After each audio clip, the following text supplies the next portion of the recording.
Hello everyone, a very warm welcome to the Ecoholics. I am Shruti Jha और आज हम एक स्टैटिक कहीं ना कहीं बट स्टिल इन करंट एक स्कीम को देखने वाले हैं, या फिर आप बोल दो कि एक पोर्टल को देखने वाले हैं which is e Shram 2.0। So let's गो।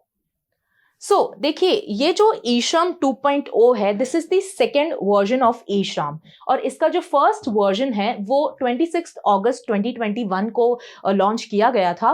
अब through e Shram portal what the government is targeting is they wanted to create a national comprehensive database of unorganised workers. So first thing which should come in your mind कि e श्रम जो है, जैसा कि आपको बता रहा है वर्ड श्रम, श्रम मीन्स लेबर। तो पहली बात तो ये जो है वो लेबरर्स को टारगेट करेगा, जिसमें हम सारे अनऑर्गेनाइज्ड वर्कर्स की बात कर सकते हैं। तो ई श्रम पोर्टल के थ्रू जो है वो एक ऐसा कॉम्प्रिहेंसिव डेटाबेस बनाया जाएगा जिसमें जितने भी अनऑर्गेनाइज्ड वर्कर्स हैं उनका डेटा एक जगह पे रखा जाएगा, जिससे in future if government launches such welfare schemes जो कि एक पर्टिकुलर टारगेट ग्रुप को जो है वो एम रखकर चल रहे हैं कि हमको कंस्ट्रक्शन वर्कर्स को बेनिफिट देना है, या फिर हमको एग्रीकल्चरल वर्कर्स, एग्रीकल्चरल फार्मर्स को हमको बेनिफिट देना है, तो उनके लिए जो है वो काम काफी आसान हो जाए। ओके, अच्छा, इस पोर्टल के थ्रू एक चीज और है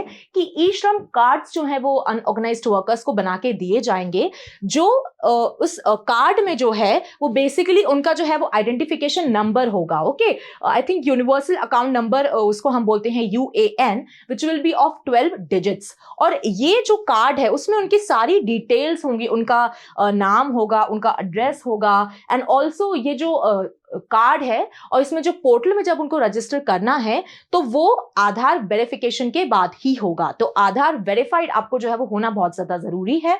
अच्छा, one thing also should come in your mind कि आखिर इसके जरिए गवर्नमेंट क्या करना चाहती है, मतलब what is the objective of launching this, और what is the objective of creating the Shram card, e Shram card.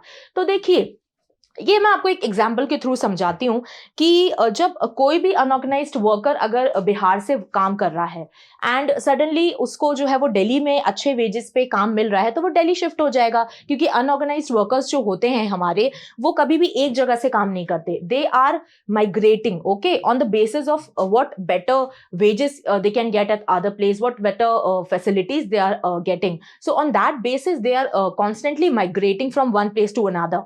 तो अगर वो बिहार से लेके माइग्रेट अब दिल्ली कर गए हैं जो भी वर्कर्स हैं, तो उनका जो बेनिफिट स्कीम वहां पर चल रही थी, बिहार में चल रही थी, उसका बेनिफिट अब उनको दिल्ली में आके तो नहीं मिलेगा, क्योंकि अब स्टेट चेंज हो चुका है। ठीक है, अच्छा, अब इस केस में जो है वो ई Shram card will come into place, क्योंकि ये जो है वो पैन इंडिया वर्क करेगा। दिस श्रम card will be available for pan India.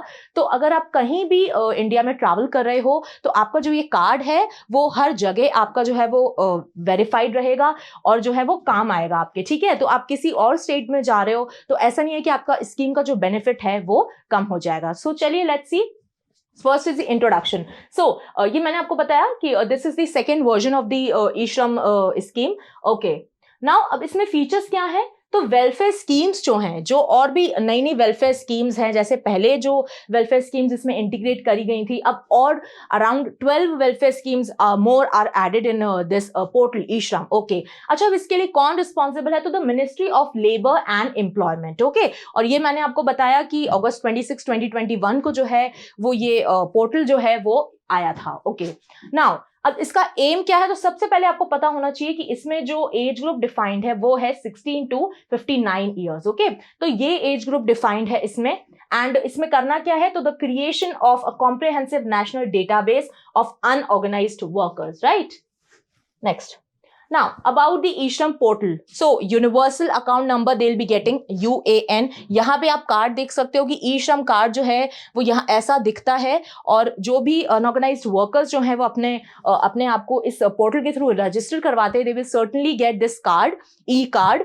and one more benefit of this portal is that you will get accidental insurance। okay, if some kind of misfortune happens with you, तो उस case में जो है वो आपको 2 लाख का जो है वो इंश्योरेंस गवर्नमेंट की तरफ से दिया जाएगा, 2 lakh on the death and if और in case of permanent disability, in case आपको परमानेंट कोई डिसेबिलिटी हो जाती है या फिर डेथ हो जाती है तो आपको 2 लाख का इंश्योरेंस दिया जाएगा और 1 लाख का दिया जाएगा in case of partial disability. Okay, so this is the positive point about you can say that e Shram portal कि अगर आप इसमें रजिस्टर करते हो तो definitely you are applicable, you are eligible for the welfare scheme, social security schemes running pan India, but along with that you are also eligible for these insurance claiming, right. In case because क्या होता है कि आपको पता है कि जो unorganised workers का काम होता है, अगर हम कंस्ट्रक्शन वर्कर्स को ले लें या फिर और कोई भी वर्कर्स को ले लें, काफी जो है वो रिस्की होता है. वो कंस्ट्रक्शन साइट्स पे काम करते हैं, ठीक है, और उनकी जो डीलिंग होती है इतना ज्यादा उनकी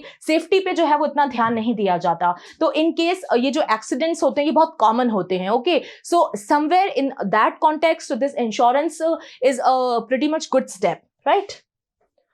Now, what are the objectives of eShram portal? So definitely one of the objective I told you earlier that availing the social security schemes benefit, okay, and the insurance one will also come into place. Okay, now to improve the implementation efficiency of the social security services for the unorganized workers. Why the efficiency? क्योंकि क्या होता है कि कभी कभी government target किसी और beneficiary को कर रही होती है बट जो बेनिफिट है वो कहीं और चला जाता है, ठीक है. अब इस डेटाबेस के थ्रू गवर्नमेंट को पता होगा कि कितने हमारे पास जो है वो गिग वर्कर्स हैं, कितने हमारे पास प्लेटफॉर्म वर्कर्स हैं, या कितने हमारे पास कंस्ट्रक्शन वर्कर्स हैं, कितने हमारे पास जो है वो डेली वेज वर्कर्स हैं, कितने फार्मर्स हैं. तो ऐसा जो है वो एक बाइफिकेशन क्रिएटेड होगा गवर्नमेंट की आंखों के सामने. तो जब उनके पास बाइफिकेशन होगा तो they will be better knowing कि ठीक है, अगर हम कोई स्कीम लेकर आते हैं, हमारे पास किस एरिया में, किस एस्पेक्ट में ज्यादा नंबर है वर्कर्स का, तो हम उनके लिए स्कीम लेकर आए, right. And obviously direct benefit transfer तो फिर है ही, अकाउंट नंबर इसमें जो है वो आपके फीड कराए जा रहे हैं. तो कोई भी बेनिफिट अगर गवर्नमेंट की तरफ से आ रहा है तो वो directly it will fall into the beneficiaries account. Okay, no case of the middleman.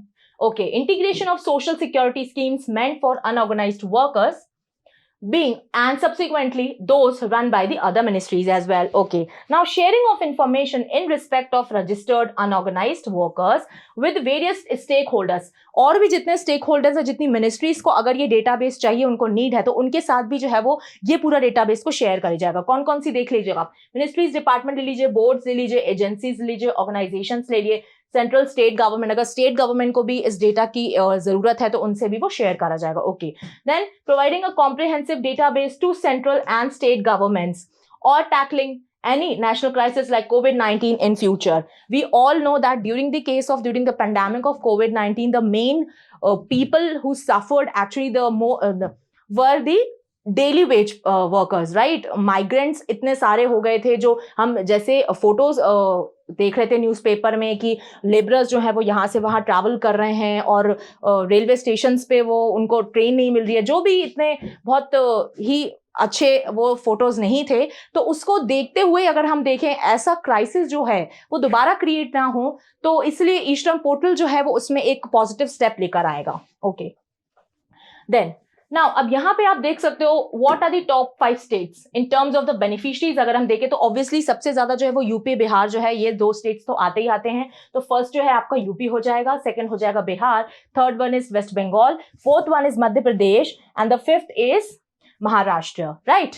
Then you see कि कौन कौन सी जो स्कीम अगर हम देखें कि इसमें इंटीग्रेट अभी और ज़्यादा नई हुई हैं, तो आप एक ले लीजिए, one nation one ration card, then national social assistance programme, MNREGA आप ले लीजिए, then Pradhan Mantri Awas Yojana, Gramin national career service portal. Okay, and what are the key like 5 occupation if we see कि the main occupations which are involved in this eShram portal are, the first one is agriculture, definitely because agriculture is dominant in Indian economy. Okay, so agriculture comes first. Then second one is domestic and household workers, then third one is construction, then apparel and then miscellaneous. तो miscellaneous में आपके सारे जो है वो workers fall कर जाएंगे. तो ये जो top 5 occupation sectors हैं, इसमें आप देख सकते हो मेजर जो है आपका पार्ट आ रहा है, मेजर तो वो आपका एग्रीकल्चर है एक, दूसरा आपको डोमेस्टिक हाउसहोल्ड वर्कर्स होगा, जो भी हाउस हेल्प्स होते हैं, जो हमारे घरों में काम करते हैं, and third one is the construction workers, right. Then So now the next topic is for gig workers and platform workers. Certainly अभी gig workers और platform workers को लेके भी इसमें जो है वो अभी इंटीग्रेशन इनका किया गया है.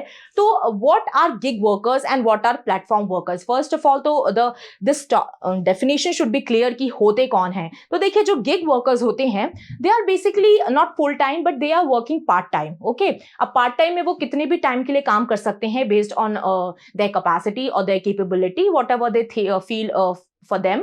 So उसके अकॉर्डिंग जो भी ये पार्ट टाइम जो वर्कर्स काम करते हैं उनको हम गिग वर्कर्स बोलते हैं. और प्लेटफॉर्म वर्कर्स वो होते हैं which are using certain platforms to reach the consumer. In this case the main example would be like Swiggy, Zomato, you can say Uber, Ola, Riders. तो ये जो है वो एक प्लेटफॉर्म का यूज कर रहे हैं अपने कंज्यूमर तक पहुंचने के लिए. ठीक है, तो इनको हम प्लेटफॉर्म वर्कर्स बोलते हैं. और गिग वर्कर्स वो होते हैं जो पार्ट टाइम काम करते हैं. ठीक है, The ministry has established a committee to develop a framework for providing social security and welfare benefits to gig and platform workers. ठीक है, तो अब इनके लिए भी जो है अब इसमें जो है वो रजिस्ट्रेशन स्टार्ट कर दिया गया है. Gig workers are those engaged in early और part time jobs in everything from catering events to software development. तो हर फील्ड में गिग वर्कर्स आपको देखने को मिलेंगे. आप देख सकते हैं फ्रीलांसर्स हो गए, ट्यूटर हो गए, फोटोग्राफर हो गए, इंडिपेंडेंट कॉन्ट्रैक्टर्स हो गए. इनका जो है वो कुछ टाइम फिक्स नहीं होता है कि हमको इनका जो है वो उतना टाइम डेली काम करना ही करना है. उनको वर्कलोड के हिसाब से रहता है, तो वो पार्ट टाइम भी कर सकते हैं, फुल टाइम नहीं करते हैं. Majorly gig workers part time ही करते हैं. Okay, then platform workers implies a worker working for an organization that provides specific services using an online platform directly to individuals or organizations. Example, Ola, Uber drivers, Swiggy, Zomato, whatever you can say, right? Yeah. So this was it for today's session, guys. This was only the information I wanted to tell about E-Shram 2.0 जो अभी recently जो है वो news में है.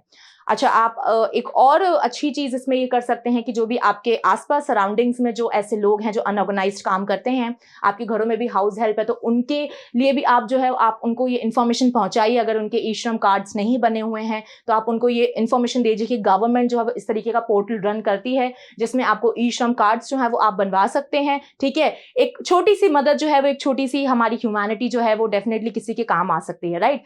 सो thank you for watching this session, guys. Till then पढ़ते रहिए, खुश रहिए, and don't forget to subscribe to the channel Ecoholics. जय हिंद, जय भारत.